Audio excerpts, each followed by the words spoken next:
Wagah border पर कदम रखते ही हिंदू यात्रियों का गर्मजोशी से इस्तकबाल किया गया। खुशी से निहाल खवातीन ने तो सुरीले अंदाज में गुनगुनाना शुरू कर दिया।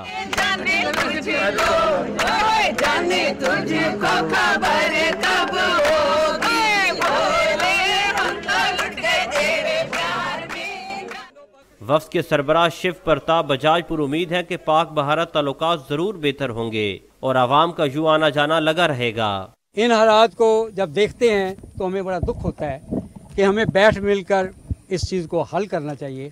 और इसका कोई, क्योंकि आम देखा है कि पाकिस्तानी भाई जितने हैं बड़ा हमसे प्यार करते हैं और उधर हिंदुस्तान के जो लोग हैं वो आपसे बड़ी मोहब्बत करते हैं। मैं पहले भी 2014 में आ चुकी हूँ, पर मुझे पहली बार जब आई थी तब भी मुझे बहुत अच्छा लगा था, अब आके भी मुझे बहुत अच्छा लग रहा है। ऐसे इंज लग ही नहीं रहा कि मैं पाकिस्तानी चाहिए, इंज मेरे लगना तुसी सारे मेरे भरा मेरे बच्चे उस तरह ही खड़े हो।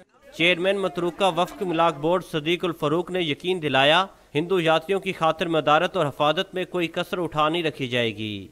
यात्रियों के तहफ़्फ़ुज़, क़याम, ताम, सफ़र, सब सहूलतें जो हैं वो बहुत अच्छे तरीके से कर रखी हैं। हिंदू यात्री मजहबी रसूमात की अदायगी के बाद 28 फरवरी को वापस भारत रवाना हो जाएंगे। कैमरामैन खुरम शहजाद के साथ आरिफ मलिक, डॉन न्यूज़, लाहौर।